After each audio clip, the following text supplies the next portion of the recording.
risk-based security, now and in the future.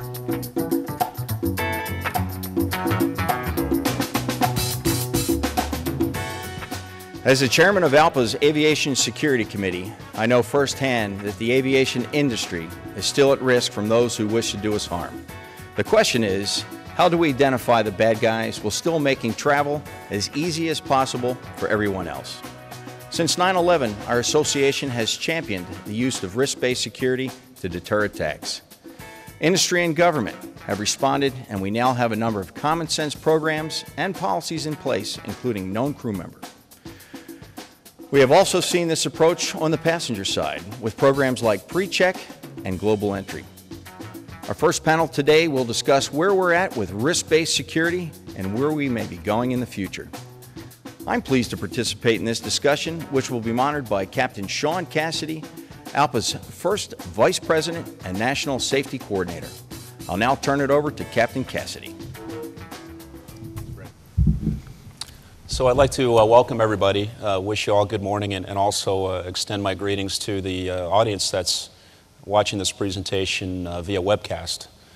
Just one of the ways that we're continuing to adapt and reach out to our members and others. So the topic of today is obviously risk-based security. And before we actually go into RBS, I just want to kind of give you my personal perspective as a commercial pilot. I've been flying since 1996. And kind of set the table for the discussion that's going to follow on. And of course, I'm going to introduce my panel, which I'm thrilled to have here with us today. So there's a lot of points in time that's etched in folks' memory. And in the case of my parents and my grandparents, I think everybody from that generation remembers Pearl Harbor. My parents remembered vividly the day that Kennedy was shot. You know, these points in time where you remember exactly where you were and what you were doing. My generation, my cadre, my peers of airline pilots remember September 11th of 2001 vividly. And I think that the reason it is so permanently etched in our memory is because that was something, that was an event that happened, and we all knew right there and then that our world had completely changed permanently from that point moving on into the future. And the reason it changed was because when I went through training, and as well as Fred and Ken here, who's also has a commercial background as well, we had been trained, we had been cultivated to have this mentality that when we were faced with security situations, when we were faced with potential hostile takeover, air piracy, that the mindset that we had was that we would need to take a very placatory approach towards diffusing the event, cooperate with the terrorist, get along, establish a dialogue, and try to diffuse the situation, because the mentality back then was that nobody in their right mind would hop on an airplane and use it as a weapon of mass destruction because of the self-preservation instinct. Well, we all know that changed on September 11th of 2001.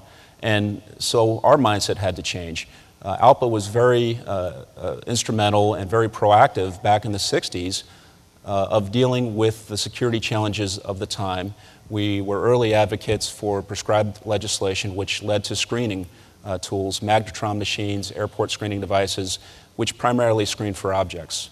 And of course, with the advent of terrorists who decided that they basically wanted to use planes with passengers and cargo as flying bombs, again, everything changed. So now we kind of fast forward into the world of risk-based security. And just as we've been talking about with a lot of the safety issues that we've been discussing, and I think that Congressman Lobiondo hit it very effectively in his opening comments yesterday, we do not live in an environment of unlimited resources. We live in an environment in which we have to perform very smart, very performance-based and analytical approaches towards how we manage our resources, how we manage our personnel, how we manage the funding that we have to address safety issues, and of course also address security issues. And so it's under this context that we get into discussion about risk-based security. And I think that I'm thrilled to have these panelists here because They're going to give a bunch of unique perspectives, both from the frontline users' vantage and also looking a little bit forward globally and also into the future, and maybe identifying RBS concepts that we're just beginning to think about. Our mentality had to shift by necessity after 9/11, and frankly, since then, I think we've been handed two very important gifts. On Christmas Day, actually, in 2009, we had somebody who spent $2,831. They walked up to Schiphol Airport, they plopped a bunch of cash down, they had carry-on baggage only, and they hopped on a plane, armed with, obviously, with a bomb pack concealed in this person's underwear. And but for the grace of God, we were able to intervene. He was apprehended, he was contained, and that was the end of that incident. On October 29th of the next year, in 2010, shifting our focus towards cargo, we had a situation where a U.S. cargo plane inbound from Yemen had a printer cartridge that was being shipped as cargo. And again, we're very, very fortunate that that the thing did not detonate, because that would have been another incident where the terrorists prevailed and they were able to use an airplane as a weapon of mass destruction. I don't think that we're going to get so lucky the next time. So we have to take a very focused, a very data-driven, and a very refined approach to identifying security risks and proactively trying to intervene and mitigate those before we have the next big event that will next be etched in our memory. So I'm going to kind of park it right there. I'm going to introduce our panel. And so immediately to my left is Victoria Newhouse. She is the Assistant Administrator for Risk-Based Security for the TSA. And we were talking about SMS and safety concepts, and the way I kind of look towards Victoria is that she is basically the accountable executive within the administration and handling all the infrastructure in which we use smart screening tools to identify security risks and try to mitigate them. Immediately to Victoria's left is Fred Eissler, Captain Fred Eissler with FedEx. I don't think he needs much of an introduction because he's been sitting up here at the podium for the last couple days, and he's going to bring not only his perspective from being our aviation security chair, but also from a line pilot who flies for an all-cargo carrier. Over to Fred's left is Ken Dunlap, who is the Director of Global Security and Travel Facilitation. Did I get that right? Or as Ken said, passenger data for IATA, the International Air Transport Association. And he basically is kind of the nexus for 230 carriers worldwide dealing with security issues on a global scale. And then finally, to Ken's left is Shawn Henry, the former Executive Assistant Director from the FBI, who has really put the whole issue of cybersecurity on the map. He's has extensive security background, and now he's the president of CrowdStrike Services, which has a very refined RBS focus. So I'm going to turn the panel over, starting with Victoria, for opening comments. The way I would like to run this today, I would like this to be very conversational. Please, you have the text number if you have some questions. I have a couple questions that have already been asked of me, and I know we're first panel on the second day, but please, if you have some things that you would like to present to the panel, please don't be shy. Over to you. Good morning. Thank you very much, Shawn. And on behalf of TSA and Administrator Pistol, thank you very much for inviting TSA back to your 59th Air Safety Forum. Mr. Pistol, regrettably, is out of town and will be speaking at the Aspen Institute tomorrow, so I recommend that you keep an eye out for his RBS messages as well. Shawn, you hit on a couple of key points. Our world has changed since 9/11, and as someone who was actually in the Pentagon on 9/11 serving with the Department of Defense, understanding that the world changed, everything had to be what we thought was security meant one-size-fits-all security. Over the last 3 years since John Pistol joined TSA, he challenged all of us as executives to look at a risk-based approach. One size does not fit all. How can we actually allocate our resources to produce the most effective security in the most efficient manner? I think that is where our officers, our partners, our stakeholders, you are our key stakeholders, industry. We're responsible for billions of dollars of commerce and aviation security all in the same breath. That's a big order. That's a tall order. So how can we use our resources most efficiently? And that's the thing in this fiscal climate as well. We're not getting a lot of extra money from Congress. Yesterday, the Senate appropriations bill for TSA actually referenced what Mr. Pistol and the Secretary Napolitano have mentioned, and that is one very big risk-based security goal for TSA is to experience 25% of the traveling public, including our pilots and flight crews, should experience a form of expedited screening by the end of this calendar year. Next year, we're looking at a very high goal of 50%. How are we doing that? We've done a number of different innovative initiatives, and this is where I think the paradigm has changed, particularly for TSA. Since Christmas Day 2009, since the Yemen cargo plot in 2010, and as recently as last year, the latest underwear, non-metallic underwear device that was discovered, we work very closely with industry, and I think that has been the foundation for risk-based security. Yes, TSA, we are regulators, but we are also partners. None of these efforts that we've done, you've mentioned known crew member. We've screened over 7.5 million crew members through known crew member lanes at 29 airports here domestically since we started the program. None of that would have been possible without us sitting down at the table with all of you to make it work. Frankly, we did not provide the technology. The airline, ALPA, A4A, and other groups in the airlines came together and actually provided a system where we could verify the crew identity in real time. Newhouse is eligible to transit this lane. A lot of it's common sense, especially when I go out and talk to others who aren't in the industry. Well, why do you make me take my shoes off? Why are you making my grandmother take off her shoes? She's 80 years old. So we started with, just went back to basics. The first initiative with risk-based security were World War II veterans coming to the nation's capital to see the World War II memorial. Many of them come here on charter flights, obviously at very advanced age, or late 80s, 90s, most of them. Taking their shoes off, taking off a belt, putting them through a rigorous physical screening process wasn't something that we needed to do to ensure security. We are already doing the information-based what we call pre-screening. We're doing those terrorist watch list checks through our system called Secure Flight. We started that in 2009. Now every flight that comes to and from the United States and flies over the United States as well as flies domestically, everybody on that aircraft undergoes a check. Many of you know this if you hold FAA credentials, certificates, or SIDA badges at airports.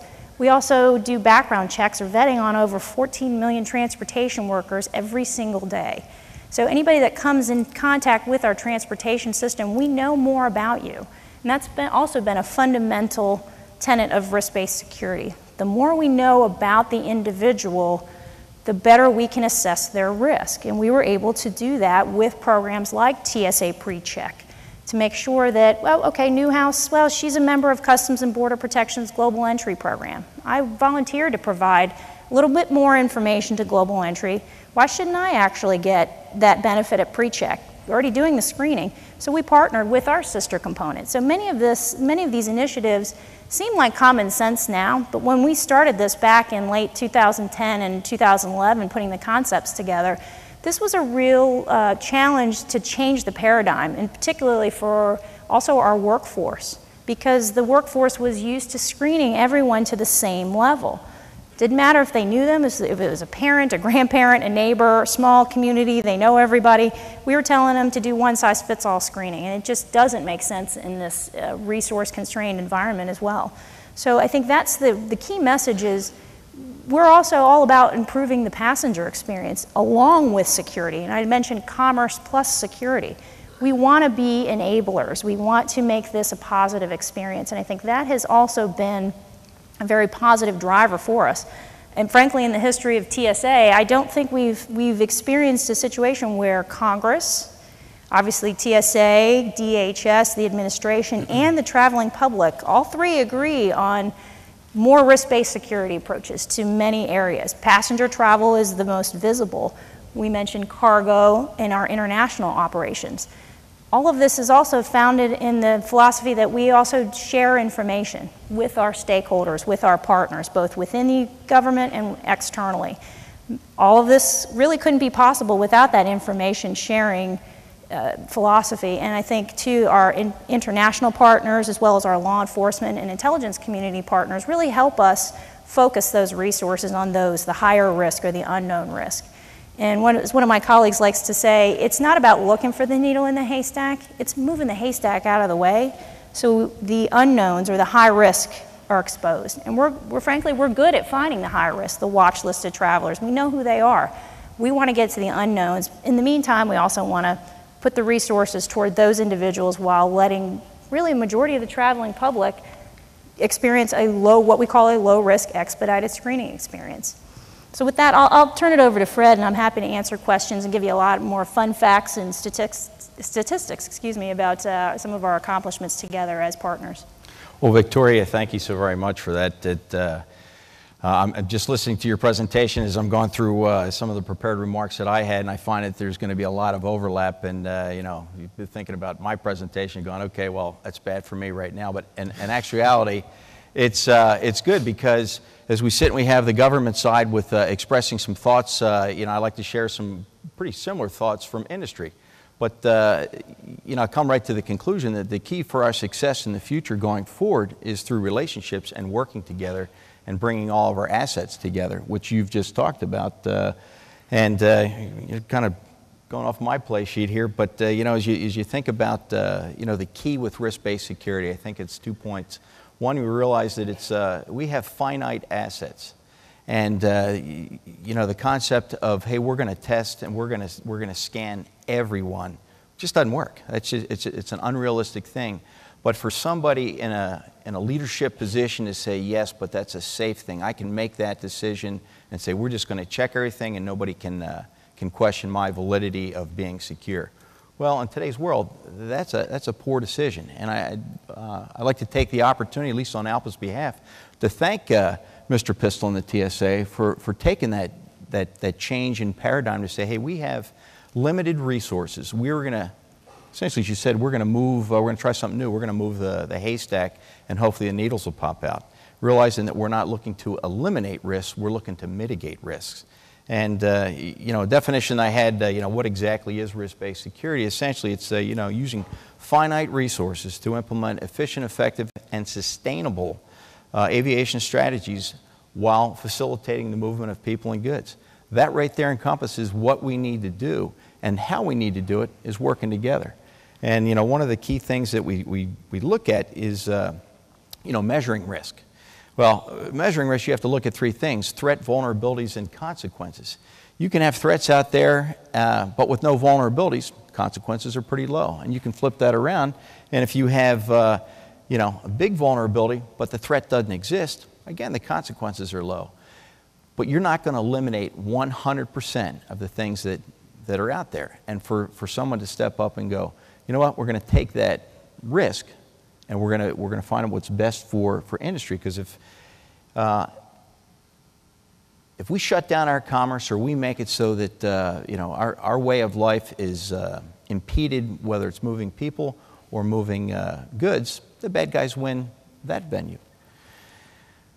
Victoria mentioned one thing that we found since 9/11, that the concept of one size does not fit all is a very important concept that we're able to articulate, because we have to keep finding new ways to appropriately adapt to our ever-changing adversary who's getting smarter, and that's their way of life, is to think about how they can strike the good guys. Shawn pointed out some things that we were given some gifts from Christmas Day of 2009, and obviously it wasn't from Santa Claus, but it was from the underwear bomber. The fact that that device didn't detonate was a gift from God, and essentially, or hopefully, it demonstrates their incompetence at that day. But they also go to school and learn about that, so they're ever changing of how can we figure that out. Some of the things that we need to learn and figure out from that, or I think that we have, is that we need to be able to positively identify all the travelers and the passengers that we have. We also need to be able to take the readily available information about the travelers and put that to good use. We also need to take intelligence from all venues, from all agencies, and that comes into working relationships, so that way we can put those in real time, or as close to real time as possible, to be able to identify the threats to aviation and then act accordingly. Now, as we look at the limited resource, concept. Again, we have to apply everything I just said and right-size it to the threat. We want to have the passengers that we know a lot about or that we realize do not pose a big threat. We want to have human intervention in the screening techniques. They don't need to go through the extra lines, the extra screening. We want to use our advanced technology to put those on the people that we know very little about, or those folks or goods that we realize with confidence probably pose a large threat to aviation.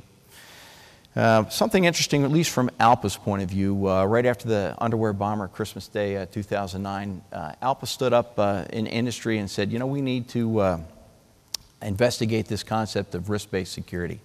And we wrote a white paper, and we stepped up and partnered with industry, at least to put that information out there. And we were very, very pleased to see that TSA, A4A also stepped up and said, hey, we'll partner with you and we'll look for some advancements. And since then, Shawn and Victoria have touched on some of the things that, at least as pilots and aviators and aircrew, we find is extremely beneficial and supportive for our work, is known crew member. That's a process that we take a homogeneous group of known and vetted people, and we keep them out of the haystack, so to speak. And it's been brought to my attention earlier that this is, for lack of a better term, but a moneymaker for TSA, because it decreases the requirement for personnel to scan that rather large homogeneous group. Victoria pointed out a great number, 7.5 million folks that we've cycled through there. Think of what the resources would have to be for TSA if you were going to go back and rescreen those folks and give them the standard pat down and everything. So it was able to put business involved with that. Pre-check is another great program. The passengers under 12 and over 75, another outstanding thought concept, and it does kind of just make sense. I mean, your 12-year-old's not going to be your fairly trained potential terrorist out there. My kids may be, but not in general. The honor flights, that's just a no-brainer. Folks that have served our country with great pride, they are not the threat. One thing that hasn't been brought up is the ACAS, the Advanced Cargo, or the Air Cargo Advanced Screening. That's another great process that everything that we apply to passengers, we need to be applying that to cargo, because that's also another venue that the bad guys see as an opportunity to strike us. And again, I think one of the biggest things that TSA has done, as evidenced by Victoria being here, is created the risk-based security division.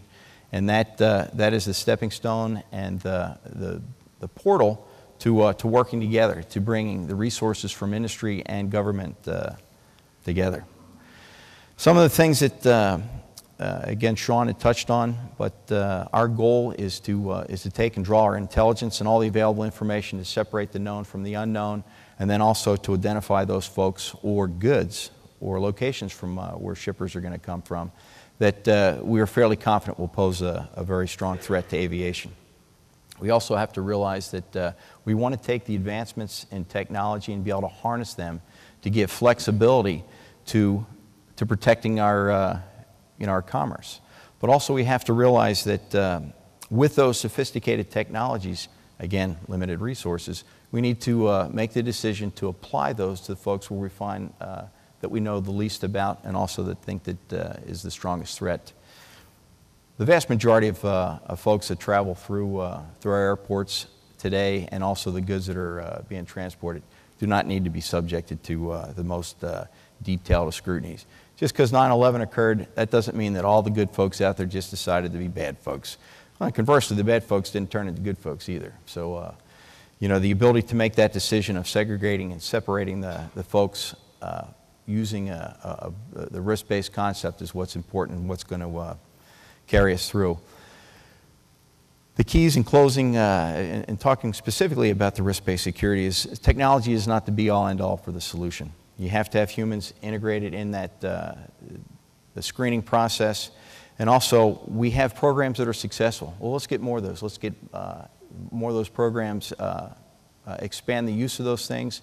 As Victoria just pointed out, the Senate is helping along with that, increasing up to 25% for the programs that have been extremely outstanding, like known crew member, pre-checked, managed inclusion, passenger screening, canines, ACS, which I've talked about, and then also the use of behavioral detection officers, which the Israelis for many decades have used and implemented with great success. You know, as we look at the risk-based security and the threats, we've just, for the last couple minutes, have described folks and goods that are transiting our airports that we kind of think, oh, that's where the threat is. And I, you know, having talked to Shawn Henry prior to this, we realized that, and he's going to address on it in greater detail, but the thing with where are our threats, we have to pan back and say, what are our vulnerabilities? And one of the things that's out there, and I think the new frontier, is cybersecurity. The bad guys have been probing and trying to get our data. As a society of free information, we have everything on the internet. If you have a question, just Google it or pull Siri up in your phone. Ask the question, you can find it. Well, the bad guys sit in their caves with you know, the high-speed internet access and do the same thing. And they're probing everything that they can, and we have great vulnerabilities there. That is you know, one of the final frontiers, or at least the newest frontier for threats in cybersecurity. The threat's real, and also you have state-sponsored bad guys that they're using the resources and assets of other countries to probe our vulnerabilities. The other thing, we talk about global harmonization as a concept. There's a little validity in there, but the thing that we have to realize as Americans, yeah, we want to harmonize with everybody else in the world and also kind of dovetail and have you know, the same type of defenses and risk-based security. But the thing that we should never lose sight of is the fact that in 9/11, the U.S. was the target of the attack. The liquid explosives plot, the U.S. was the target of the attack. Underwear bomber that we've talked about, the U.S. was the target of that attack. And also, as they expand to the cargo world, in 2010, the printer cartridge plot, U.S. was the target of that attack. So harmonization is a neat thing, but it's good that we're the leaders of the harmonization. Let the world harmonize on us. I conclude, at least my brief remarks. The bad guys are out there. They're ever-changing and ever-adapting to everything that we do. Our goal is to stay so many steps ahead of them. But we also we need to make sure we never lose sight of the fact that movement of goods and people is our primary concern. Once we shut that down, we lose as capitalists, as Americans. The bad guys will win in that venue. So essentially, success is, I think, is going to be defined as proper allocation and the use of advanced technologies, integrated with human intervention techniques and the effective pre-vetting of air travelers and goods, essentially moving that haystack so hopefully the needles will present themselves.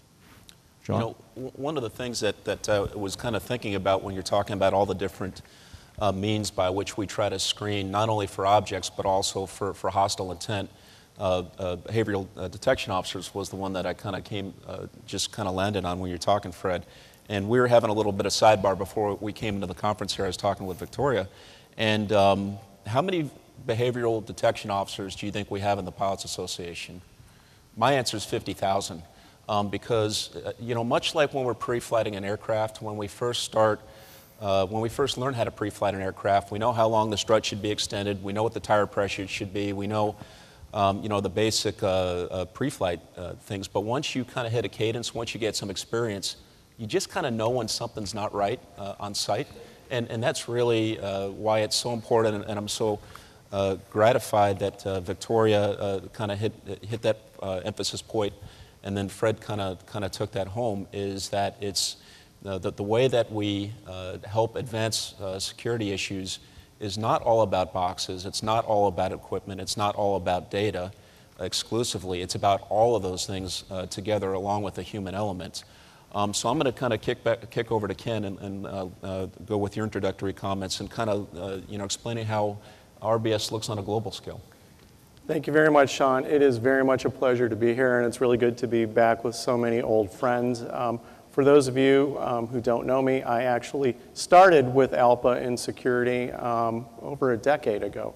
So I was sitting on that side of the table and instead of this side. So it's good to see everyone today.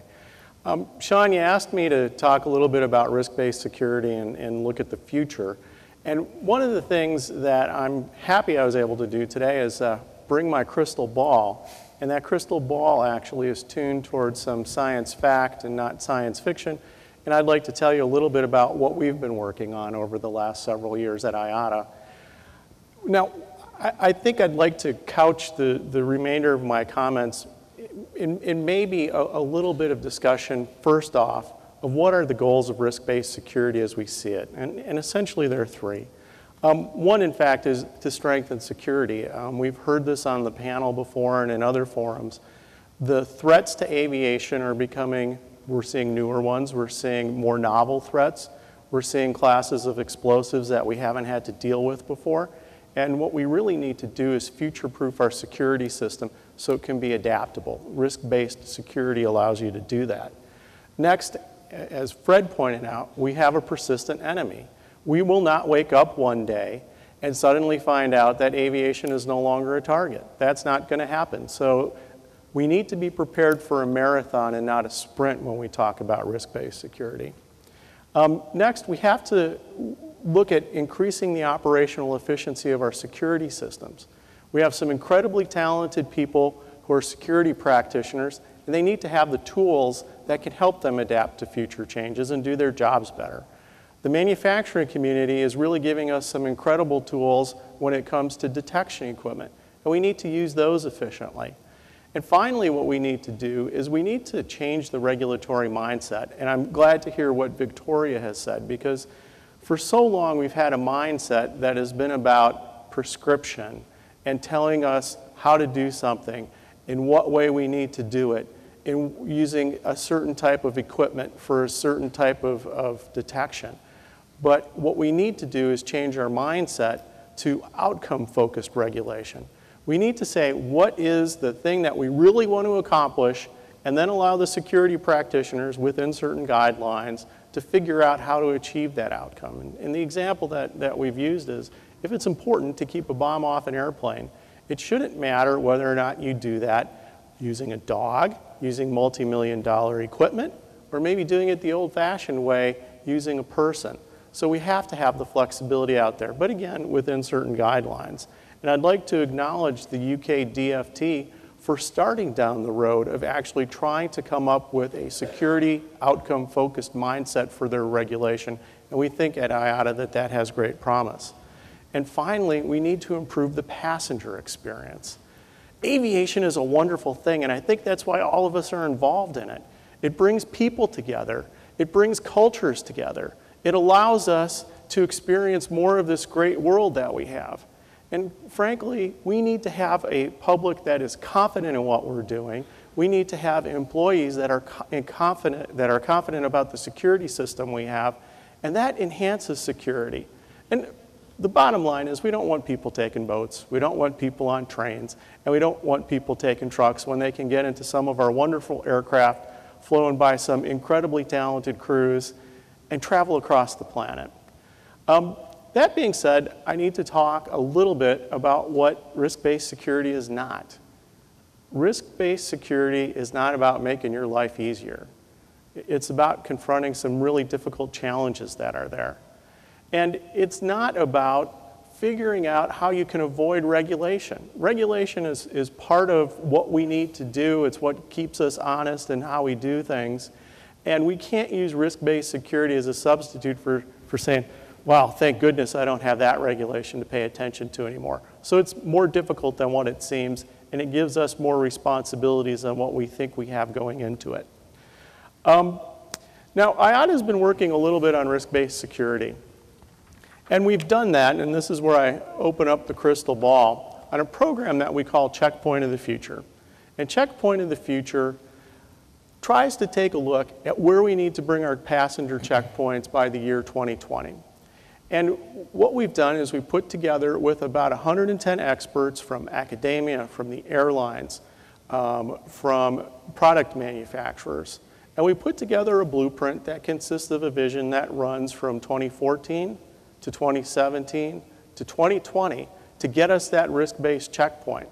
And so I just want to go through these blueprints a little bit and kind of give you an introduction to the thinking that we had.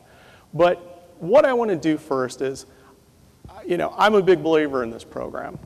And I'm someone who's been with it from the very beginning, and I am hopefully the biggest cheerleader for it. But I don't want to develop skepticism on your side because of my enthusiasm for it. I want to tell you what one very important organization, ICAO, has said about Checkpoint of the Future. We presented ICAO last September at the High-Level Aviation Security Conference a roadmap that encompasses all of the principles I'm about to talk to you about. And this is what 190 member states said as they summarized their findings.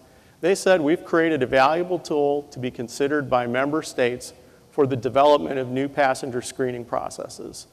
So we're very proud that we've reached a level of credibility with the international community, and I think there's some interesting ideas that we can talk about. So we talked about a Checkpoint 2014. So what do we think we can do in the next 2.5 years? Well, the first thing that we can do is we can preserve our current investment in our checkpoints and the equipment. Victoria will be the first to tell you, a checkpoint is a very expensive thing to run and operate. And as we look to the future, we want to make sure we preserve today's investment, that we don't make the suggestion that we need to take the current checkpoint and roll it up and throw it away because it doesn't work. Because in fact it does.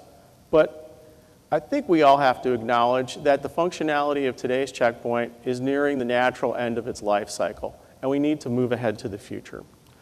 We think by 2014, and certainly as evidenced by what we're seeing here with the TSA and pre-check and known crew member, is that we can start differentiated, less intrusive screening and start rolling that out. We can make improvements in the waiting times for our passengers. IATA did a survey last year. Number one gripe, waiting times at the airports at the security checkpoint. And we've done things where little changes to signage, little changes to how you get people into the checkpoint can give you a 30% improvement. And when you talk about advancements such as known traveler systems, pre-check, you can take that 30% and increase that by a huge factor. So that's something that's in 2014.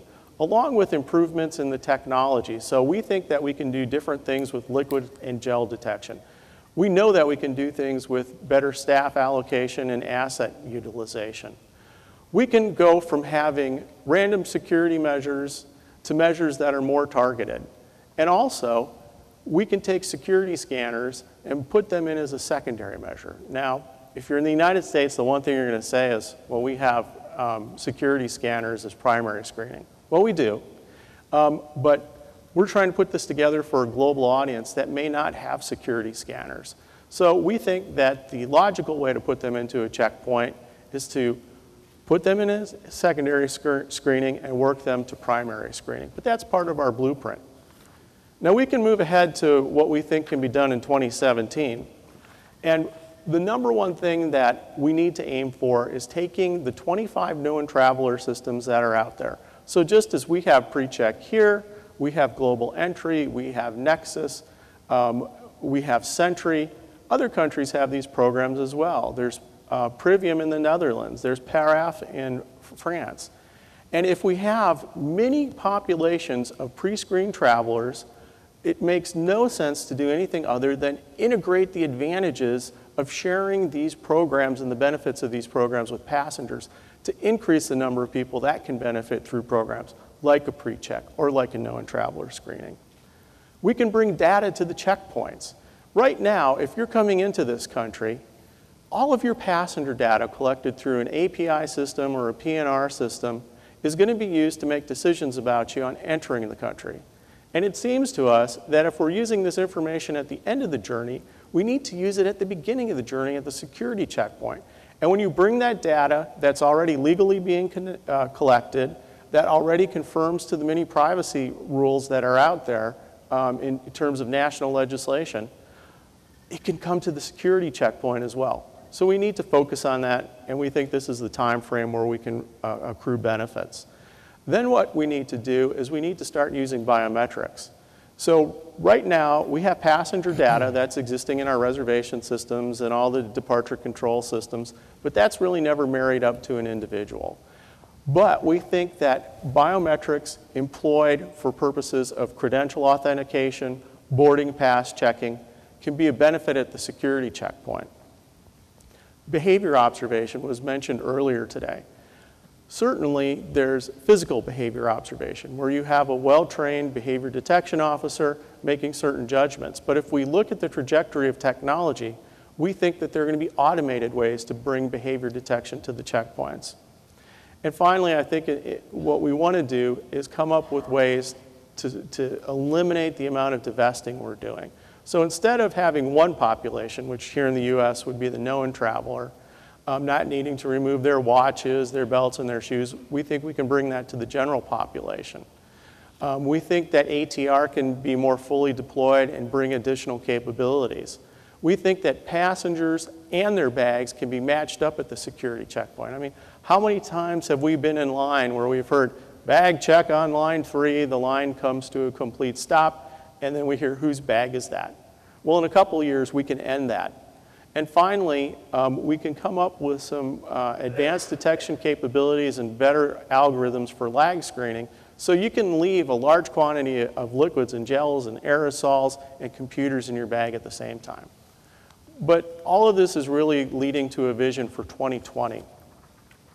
And in 2020, we think that checkpoints can have a couple features. The first one is dynamic screening. And what do we mean by that?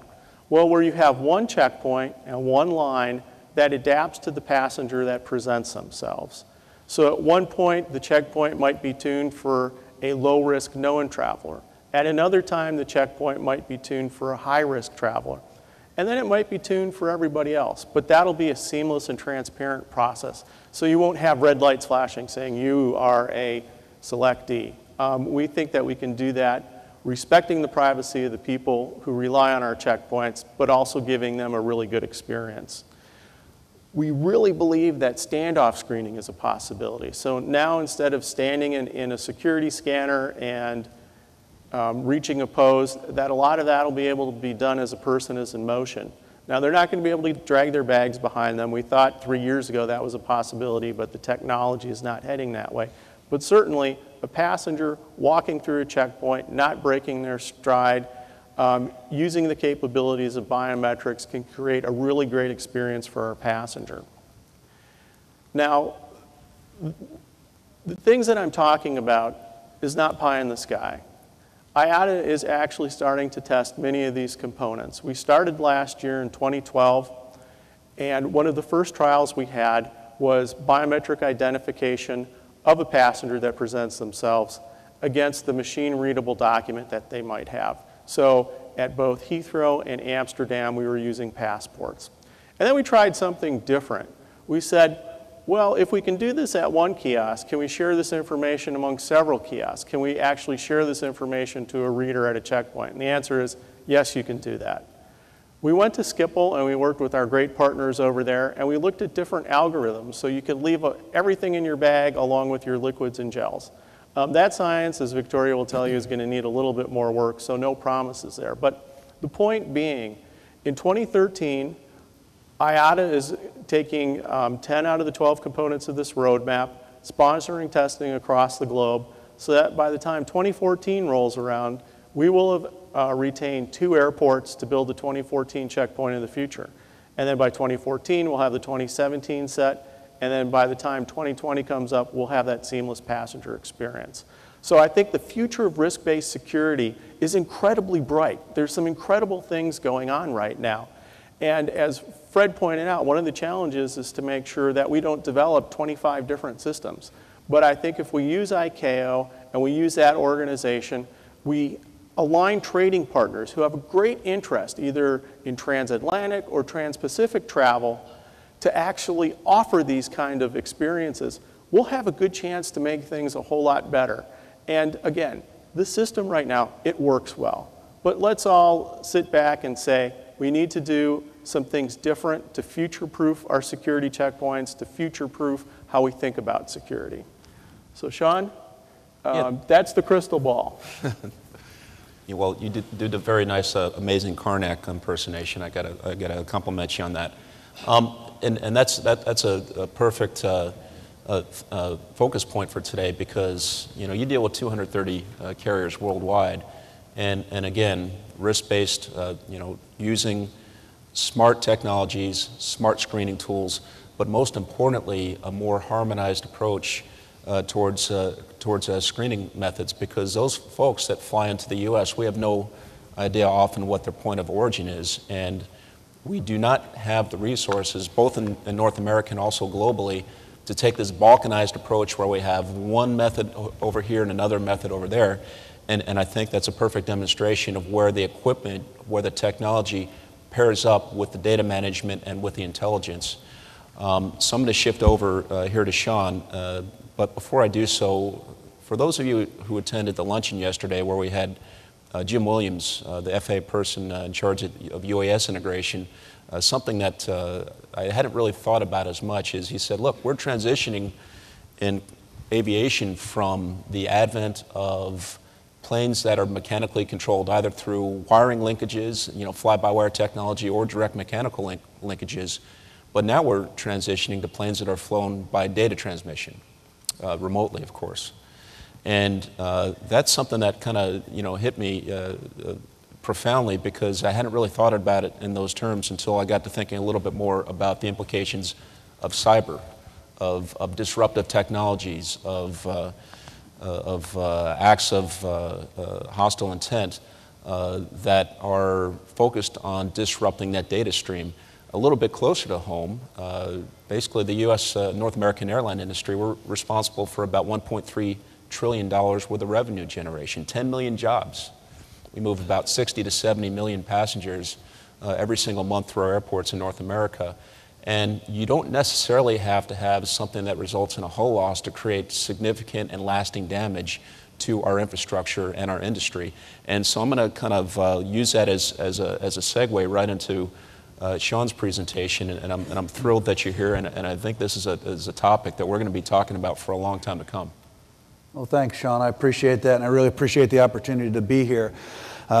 This is an area that I'm deeply passionate about because of the risk, because of the impact on our economy, our national security, and some of these threats that we face are really significant.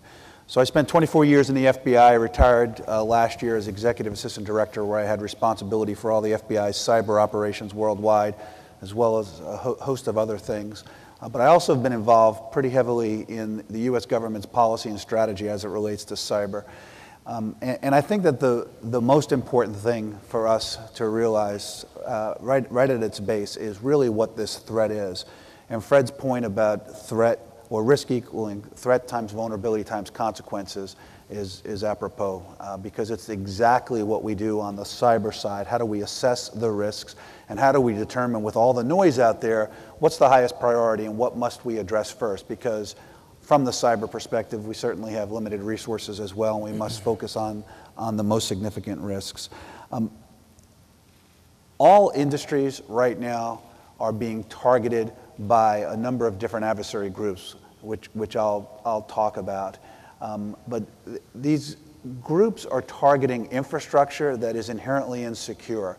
When the internet was developed years ago, back in the late 60s, nobody ever intended, and I've actually talked to some of the folks who were involved in that process with the U.S. government 30 or 40 years ago, nobody ever intended it to be where it is today, where every single thing that we do, particularly in your industry, is based on the movement of data, the storage of data electronically. We're not keeping file cabinets full of data anymore. Okay, everything that's done in your industry, ticketing and reservations and movement of cargo, everything that we just heard, even with security, with the advent of security and the movement 2014, 17, 20, it all relies on data, the analysis of large data, which has to be accumulated, transmitted, and stored.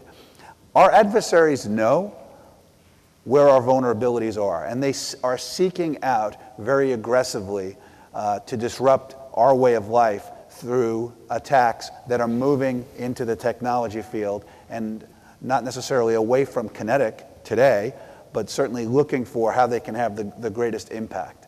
I can tell you right now, there are three different groups I'll talk about, all of whom have a specific interest in your industry.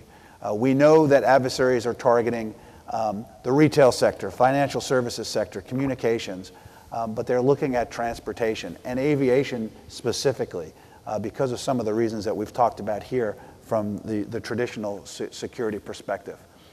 Foreign intelligence services, there are dozens of countries who have aggressive electronic espionage programs in place. And they're targeting all of these verticals, all these sectors.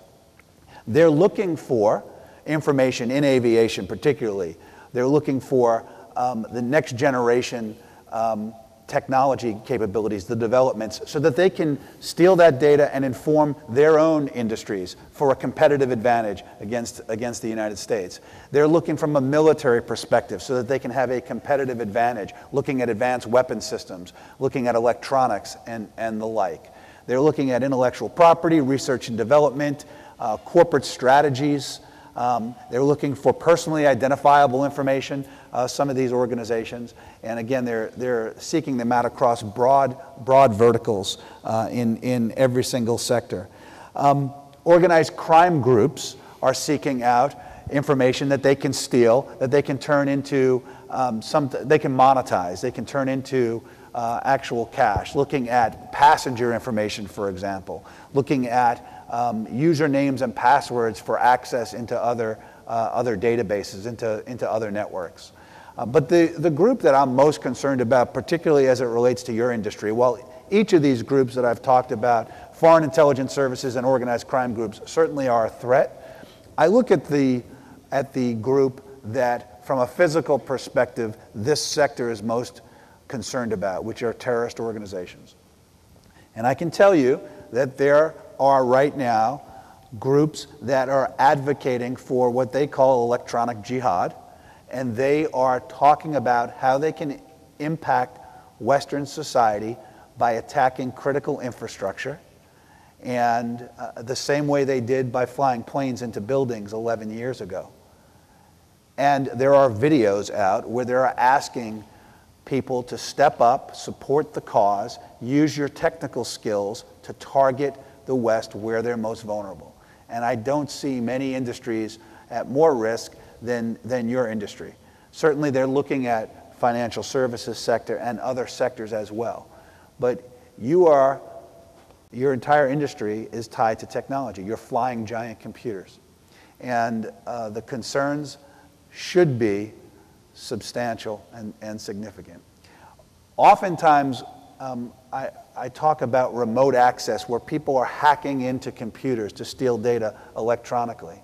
But the reality of it is there are other venues, or vectors rather, where adversaries can get access to networks. Not just remote access in, but also physical access to computers, where with a thumb drive, they can take malicious software and input it into a network and disrupt that network. Where they might be able to use an innocent third party to introduce some malicious code into a network that can impact an entire network. Or the insider, disgruntled employees, or somebody who is co-opted into introducing malicious code into a network. When malicious code is introduced into a network, there are a number of things that can happen. Data can be stolen, so you've lost the access to the data, where an adversary is able to pilfer the data and steal that sensitive information I talked about. But two other concerns, again, particularly in your industry, that I've got significant thoughts about. One is that adversaries, when they have access to the network, can change the data. The integrity of the data is at risk. If you think about everything that you do, how often you rely on the data solely, you're relying on instrumentation, you're relying on the information that's presented to you. And adversaries, with the depth and breadth of access that we've seen them have into networks, they can actually manipulate and change the data. Okay? If you lose confidence in what you're looking at, imagine in what you do day to day, how that impacts your decisions. The second piece, beyond merely the confidentiality of the data, is actual destruction of data. And Shawn alluded to this earlier, where we've seen adversaries target networks and actually destroy networks, rendering them inoperable. There was a case in the media just this past summer, last year, around this time, where a network was breached and 30,000 computers on that network were destroyed. They were rendered inoperable based on the adversary overriding the boot sector and causing malicious code to overwrite the boot sector of the network, or those individual computers couldn't boot up and had to be replaced. But over many weeks or months. And imagine, again, the reliance that you've got today on your network if whole segments of the network are disrupted or inaccessible for weeks or months at a time, the impact that that has, both from a security perspective, from an economic perspective as well. So the threat is real, it's high, the risk is great, I think the consequences are substantial, and one of the reasons I think it's so critical for all of us here to be thinking about that. From a solution perspective, we often talk about defense in depth on networks and why it's important to have multiple layers of security. Certainly from the physical perspective, we have that, and defense in depth is critical. But there actually are more similarities between the cyber side and the physical side than there are differences, in my opinion. And actually, from the cyber perspective, I'm taking many of the perspectives and the strategies from the physical side and applying them on the cyber side. Because on the physical side, while we have defense in depth at the airports and with the airlines, we also have a strategy that looks for who the adversaries are and mitigates those threats. We live in a vulnerable society, and the reason we haven't had substantial attacks are not solely because we're secure. Quite honestly, we're not, right? We live in an open society. We're insecure. But the fact that law enforcement, TSA, the military, the intelligence community are constantly hunting for adversaries and disrupting and dismantling those cells, they're disrupting plots, that is a whole other side of this equation. And I think that we need to take that same philosophy on the cyber side and apply that. So we need to have firewalls and intrusion detection systems and intrusion prevention systems that layer our defenses on the network, but we also need to, on the networks, be hunting for the adversaries. Because we know, again, that the most sophisticated adversaries are absolutely getting onto networks. There's no doubt. They're getting onto networks, and quite honestly, they'll get onto every network. The key, from a solution perspective, from a threat mitigation perspective, is to identify and detect them immediately. Again, not unlike what we're doing in the physical world, detect them and mitigate that threat quickly. So what organizations need to do on the network security side is hunt on their networks consistently, looking for the adversaries. Again, taking some pages from the physical side and applying them to the cyber side. Sharing of actionable intelligence. Information sharing has been used over and over again, and I think we need to take that beyond to actionable intelligence, which is information we can actually take steps to employ and to have some impact, some positive impact. The private sector owns the vast majority of the networks. Over 85% of the networks in the US are owned by the private sector. The government collects information that identifies threats, identifies some of the tactics that adversaries use. That information needs to be better shared with the private sector, and there needs to be that clear collaboration and coordination between the government and the private sector. Doing that, I think, again, we take one of the basic premises of RBS, which is focusing on the most significant priorities. If I were to put some intrusion detection system on any network, and of anybody here, it's going to light up like a Christmas tree. And there are going to be dozens, if not hundreds or thousands on some of the most significant networks of alerts that will come up. Most of them are low-level adware or spyware, certainly something that you don't want on your network, but not at the risk level of a foreign intelligence service or a terrorist organization that is looking to destroy your network. We have to look to eliminate some of the noise and focus on the most significant priorities. So there are many strategies to do that. I'll just close here because I know there are a lot of questions. The leadership of organizations, for me, is one of the most important things that can be done from a cybersecurity or network perspective. The leaders of organizations must understand the threat they must understand the risk, and they must take it seriously. And unless that happens, and I can tell you I've dealt with a lot of organizations where executive leadership still does not completely understand this, and they minimize it. They see this as, this is technology and this is what the CIO needs to be doing. But the reality of it is, this risk is so substantial that everybody in an organization needs to understand what it is. Everybody has a role in participating in reducing vulnerabilities, mitigating the threat, and having a positive impact on the resiliency of networks. So to the extent within your organizations you have an opportunity to assert that, you have an opportunity to educate those who might not understand that this is more than just a technology piece. This is a policy, a procedure, a strategy, a strategic response that can be addressed by everybody in an organization. I challenge everybody to make those assertions when you've got that opportunity, and to let those who may not really believe in or understand what the risks are, that this absolutely is where we're moving, where we're headed. Our adversaries know it. Don't let them catch us short like they did have in the past. Thanks. Wow. Electronic jihad. I don't think I'm going to forget that term again. And hopefully this conversation has woken everybody up more effectively than any cup of coffee could. Please text your questions in here, but I'm going to kind of kick things off, and also we have mics up here for those of you who'd like to walk up. I'd like to kind of kick things off and direct the first question, use my prerogative as the moderator towards Victoria, and then maybe if somebody else wants to jump in on this thing.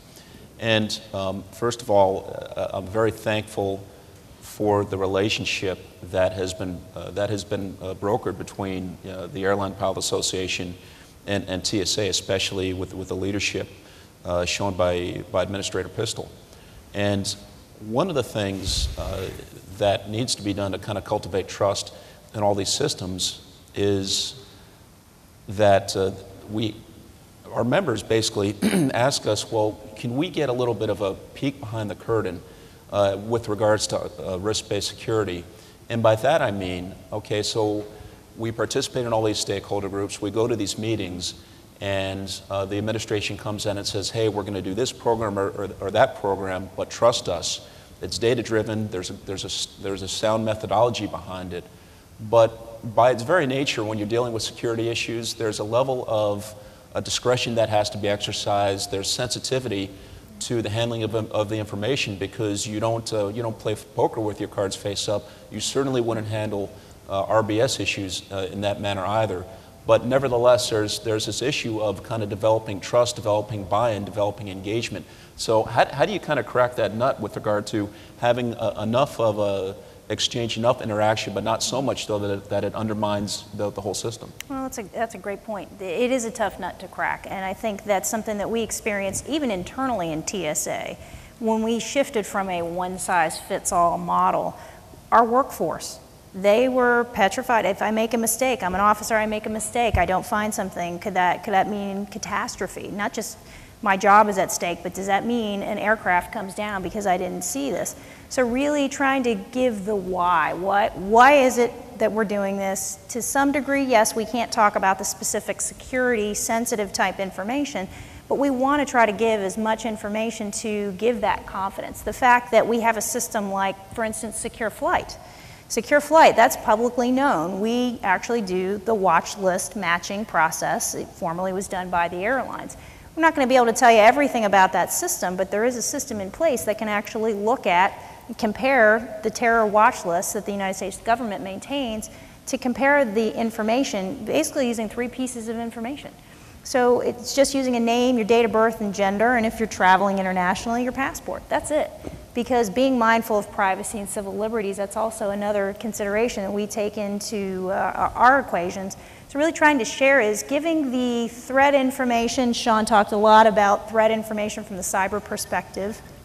Obviously, we can't talk about a lot of the sensitive things, but we can say, and it has come out in the media, different plots, different things. So it's the, why are you doing this? Why are you making me take off my shoes? Or why do I have to actually have a bottle with liquids put into a little baggie? Because we do test, we do know, and with membership in organizations like yourselves, I think our relationship is key. And I think other organizations like the Aviation Security Advisory Committee, many of you are quite familiar with that organization. That's another tool that we use to get to your leadership and your membership to say, there are real threats out there, and here's how we're trying to mitigate them. Give us your ideas, help us innovate. And that's really my challenge to all of you is, give us your thoughts. If something doesn't seem to make sense, come in and tell us, and we want to try to work with you, give you a little bit more about how we're doing things, because frankly, we want to hear the new innovative ideas. Perfect. Shawn, could I jump in on Please this? do. Because this is, I think, one of the most important points in security that's out there. And the question is, how do we build a culture of mutual trust? I think there's a great analog, and that's what we're doing with SMS on safety. We, as an industry, have the greatest safety record in the history of aviation because we have SMS. SMS allows us to share information, to learn from our mistakes, and to do things better that enhance safety. And it occurs to us at IATA, we have something called security management systems. Why do we not have the same emphasis as an industry on managing security events, building relationships with regulators as we did in safety? Because I think that if there's a beacon out there that ties risk-based security into a better operational procedure, into a better work environment, and into a culture that doesn't assess blame, but learns from incidents and makes things more secure, it's SEMS. And we're looking for support not only at the ICAO level, but at the individual country level. And then just to step back, let us not forget that really there are two people that are responsible for building more trust between industry and government. One is Secretary Napolitano, and the other is Administrator Pistol. And Victoria, I'd add you to that list with all the outreach that you've been doing. It takes these personal interventions to move things and to move ideas, but let's not forget, systemically, we need to learn from what our safety colleagues are doing. Any other comments before I go to a text question?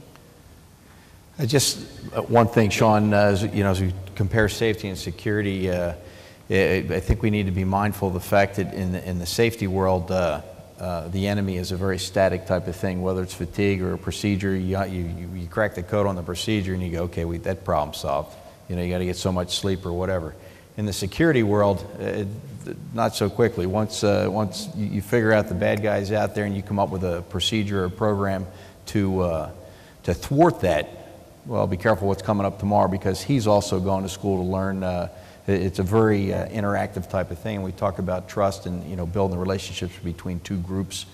We got to always remember that there's a third group out there, which is the bad guy that's always trying to garner that information and always go to school. We have to be careful of not educating the bad guy with what we're doing. Right.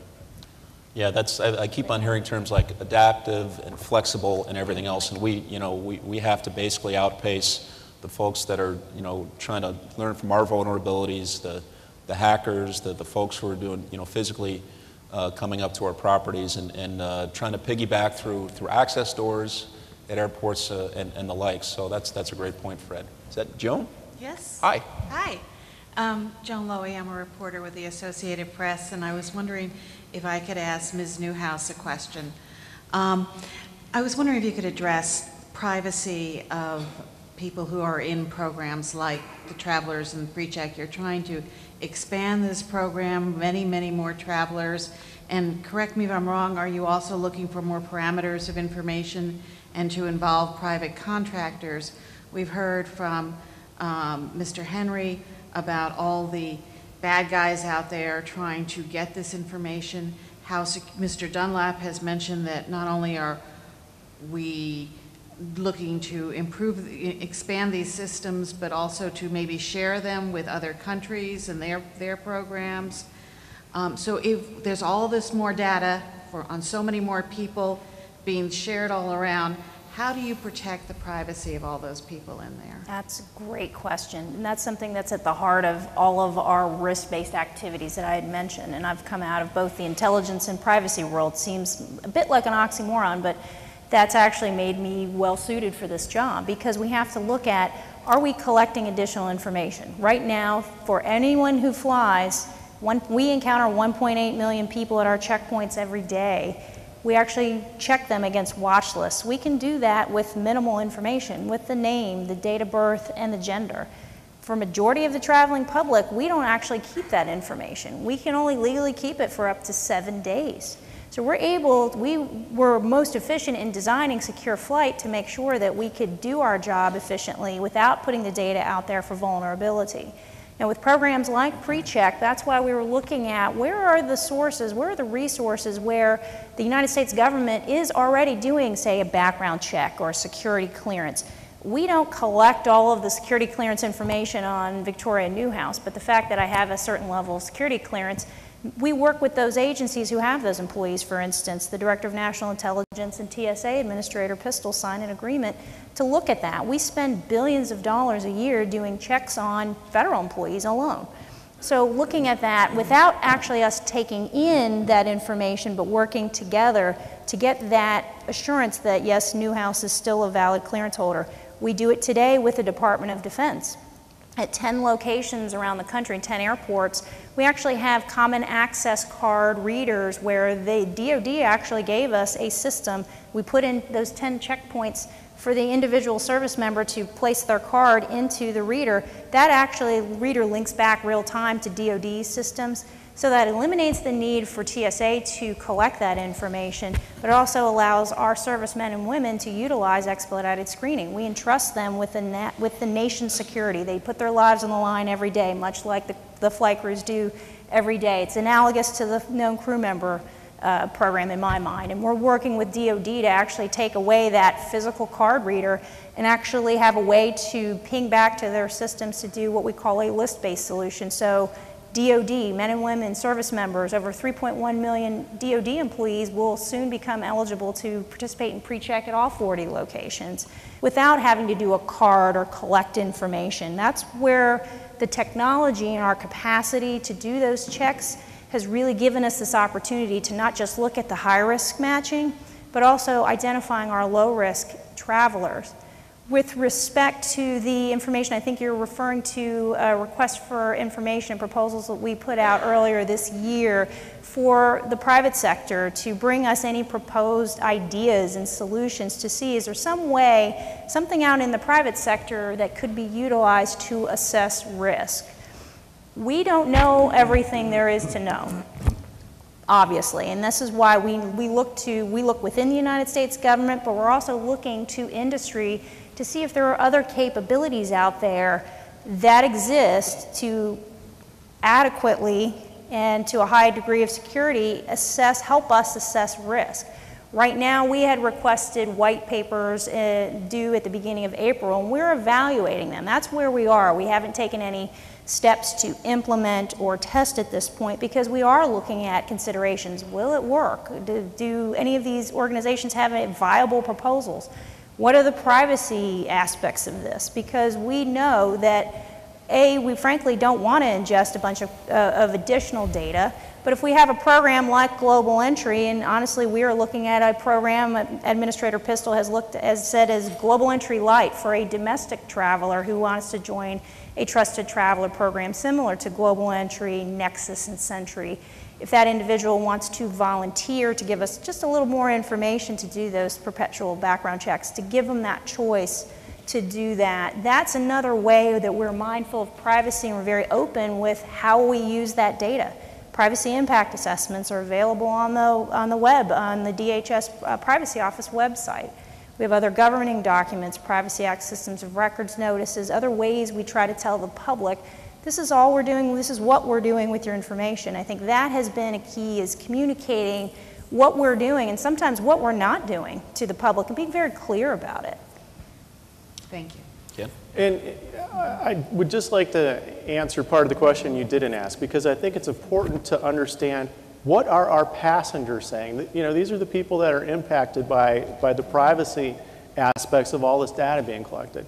IATA did a survey last year, and we asked passengers, would you give additional background information on yourself in exchange for expedited security screening? And the results came back were amazing. 75% of the people who responded said, yes, absolutely. That is a trade that I am willing to make. And when we looked at the data a little bit more, I think our presumption going in was, well, the only people who had answered the question that way would be the busy business travelers who have to get through the airport in 10 minutes, who have to get on their plane because their car arrived 5 minutes before they were supposed to. And it's not. It's actually almost evenly shared between leisure travelers and business travelers. So we know there's strong public support there. As Victoria said, we have to make sure that the privacy safeguards are there, but we wouldn't be pursuing this unless we were hearing from the folks that actually pay for the tickets this was something they were interested in. Then if I could ask just a quick follow-up question of Mr. Henry. Are we 100% confident that this information that passengers are sharing with the government and with airlines is not getting in the hands of bad guys? And do we feel very confident that the future expansion of these programs that we're talking about are not going to wind up putting personal information in the hands of bad guys? Did you say 100%? Well, they're close to. I mean, how would you gauge it? Well, so first of all, it's important to understand that every single organization that maintains a database, the security of that database is, those that are administering that database are responsible for securing it. And that's a constant process. I can tell you that adversaries are absolutely targeting the data because of the value, how they might be able to use it against us, how they might be able to use it from a profit perspective. So that data is constantly going to be targeted. That's the purpose of, one of the purposes of me being here is just to raise that awareness. So there's nothing that's 100%. We do risk-based all the time. There's an assessment that's based all the time. What's the value of collecting? What's the threat to the privacy? What's the threat to the data? So that's going to be an ongoing process indefinitely. Thanks. Thanks, John. Is that Dennis over there? If you could just stand by 1 second, I think in kind of keeping with the spirit of cybersecurity, it's only fitting that we probably take a cyber question. Is there anything that's been coming through text questions? And if so, I'd like to kind of get to one of those, and we'll get right to you next. Yeah, we do, Shawn. We have several questions. I'll try to collaborate a couple here. With cybersecurity now a big priority as a national security threat, as has been mentioned, what are the individual organizations that you all represent doing to counter the cybersecurity threats so as to protect aviation? Probably start with Shawn. Well, the question is, what are each of the individual organizations doing? So I'll ask you, what are you doing? Well, let me kind of tee this off while you're kind of thinking through this a little bit. I can tell you from a operational perspective, from an airline perspective, and I'll ask Fred to chime in there, but it's kind of ironic that just last week I took an online tutorial and it was all about safeguarding information, not having your computer open and letting somebody look over your shoulder, making sure that you log out, the basic nuts and bolts stuff that is intuitively obvious, but we just don't do. I mean, my computer's sitting upstairs in my room right now, and I tell you for a fact, I forgot to shut the thing down when I walked out. Uh-oh. Oh, sorry. There you go. Guilty. He's already sniffed it. There's very basic stuff that we need to continue to educate our members, including myself, about how to do that, because some of the kind of downrange implications of how that data can be corrupt, or even worse, some kind of spyware or malware, which can migrate into a dispatch operation, get into a global distribution system for reservations, and have pretty significant things happen as a consequence. Victoria? Yeah. Well, actually, from the TSA perspective in particular, and we talked a lot about when Shawn said actionable intelligence. Risk-based security for TSA in particular is intelligence-driven. We work very closely with law enforcement partners in the intelligence community. We communicate, we are able to understand what does that threat look like today, tomorrow. We talked a lot about the dynamic nature of the threat. So looking at that, taking that internally, but also changing the paradigm, working with the law enforcement and intelligence community, and working with industry together. We've done a lot to try to bring industry together to the table with what people, no disrespect, but people thought law enforcement and intelligence were behind the curtain in the past. Government can't tell you anything. And I think that paradigm has shifted, and the fact that our law enforcement community in particular, our intelligence community in particular, now knows that commerce, business, commerce, and security all go together. So we try to be the bridge between that to educate our government partners on here are the needs of the industry in terms of here are the key critical nodes that could be subject to the threat that you're bringing to us. Let's work together to help industry close any existing gaps and help, but really be more proactive, use actionable intelligence to be proactively identifying gaps before the adversary sees them or looking at opportunities. So that's something that we at TSA have worked very closely with the global community, as Ken mentioned as well, because our international partnerships have paid great dividends, and most people don't know that TSA has representatives around the globe. I didn't know that until I joined TSA in 2004. So working with our international partners and really working both government and industry to look at what the adversary, that third group out there that Fred mentioned, looking at what the adversary is capable of, can all tell you, they're incredibly capable and they will be dynamic, they are dynamic. So getting in front of them is really what we need to start doing rather than being reactive, is being proactive. Dennis.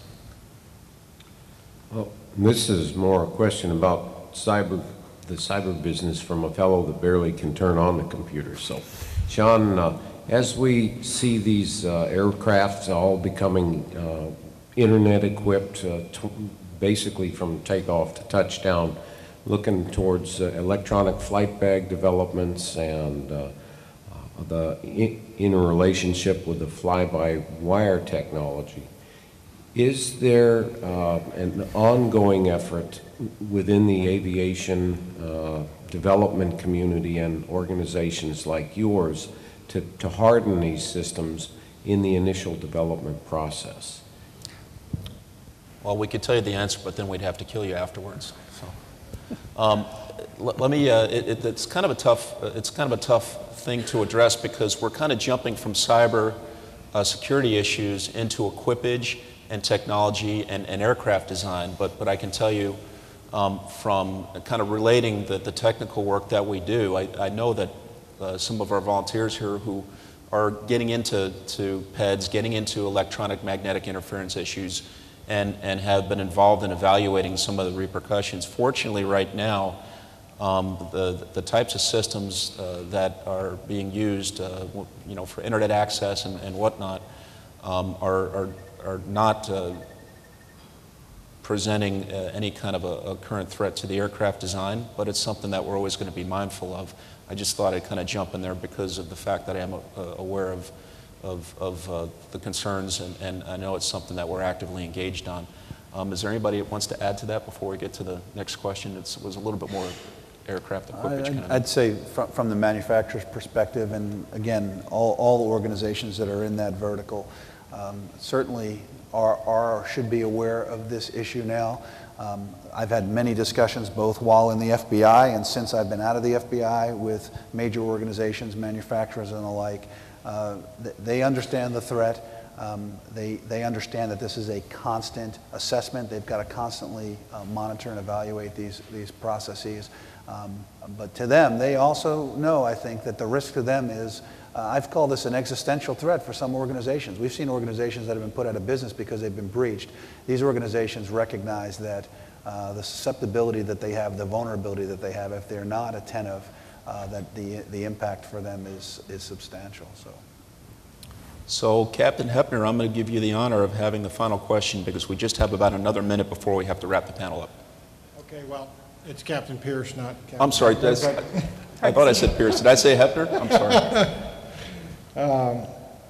My question, ultimate respect for the layered security concept and the work you guys are doing from cyber protections, but my question comes down more to what we do as pilots, secondary barriers, and my question comes down to this is with layered security, ultimately there is an end user, there is an end effect, so to speak, where when everything else fails, you have to prevent the bad guys from getting in the cockpit, and secondary barriers are the best and most proven way of doing so.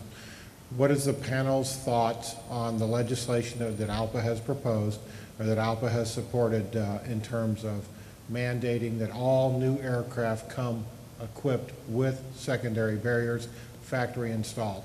My issue here, of course, comes from United Airlines, where we have new airplanes coming every day, where we had reached an agreement with our company that they would install secondary barriers, but due to cost constraints or whatever, our CEO has decided not to do that.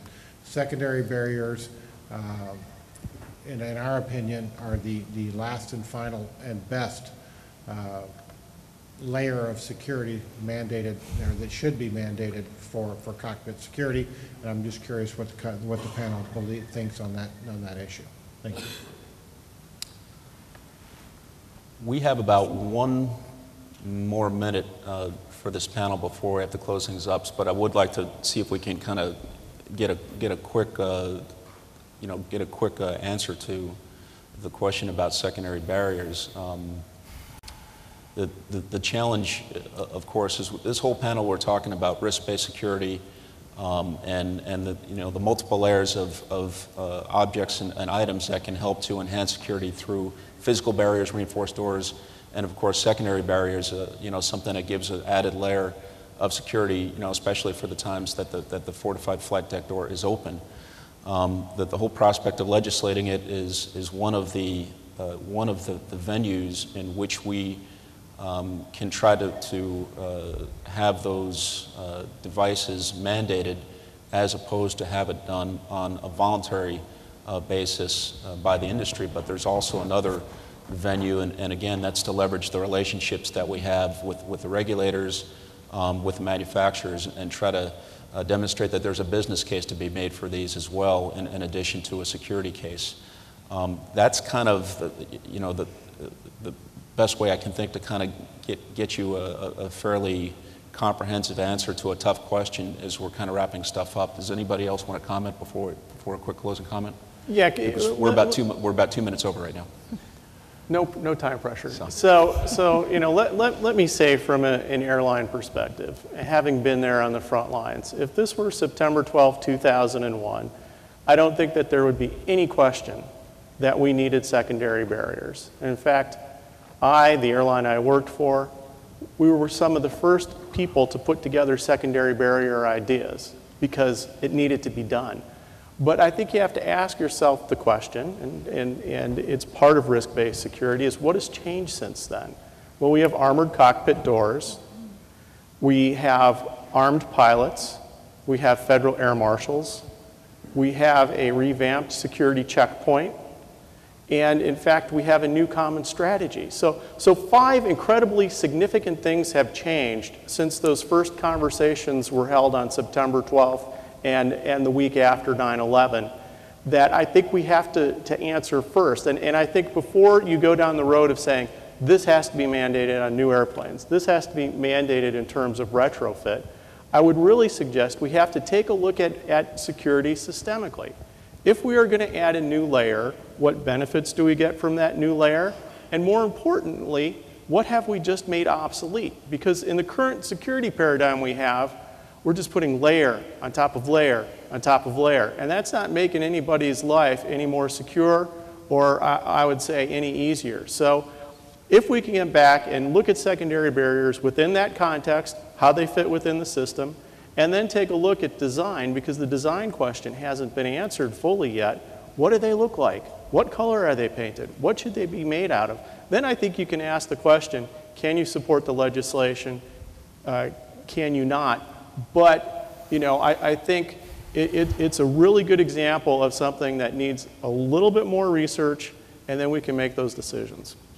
Thanks so much. Shawn, I got to... Yes, sir. If I just get a minute of our overtime. That could be a challenge. I'd be remiss without being the aviation security chairman. As Jay brought the comment up, I think secondary barriers are very important and the multi-layered facet, as Ken talked about. But as you talk about the last line of defense, I think in my ideal world, I'd have an FFDO in every cockpit as the last line of defense and the first line of deterrence. But obviously that can't happen in the world of limited resources. But the key, the last line of defense is our mindset. And I think that's what part of this whole panel is today. We need to change our mindset and not limit ourselves to technologies as being the, the overall solution, or that it's going to be the secondary barrier, or it's going to be that air marshal that's going to be on there. It's the whole man multiple mindset of thinking outside the paradigm before 9/11 and realize that we are the protectors of our airplanes, at least in the cockpit from a pilot's point of view. The pilot is the last line of defense because that's the first venue of access for taking over an airplane used as a weapon of mass destruction. There's no one thing that's the cure-all. It's the mindset is what's going to change where we are. That is a perfect way to conclude this panel, because we started out, please, as you're stepping up there, I'll just a quick closing remark. Thank you for indulgence. We just went a couple minutes over, but there were some very important questions being asked. So we're going from the mindset and the mentality that existed, going all the way back to the Cuban hijackings and everything else, where somebody showed up with a revolver, put it in your chest, and said, "Take me to Havana," to the point now where we're worried about people disrupting systems, taking down infrastructures without even so much as having to step in the airplane.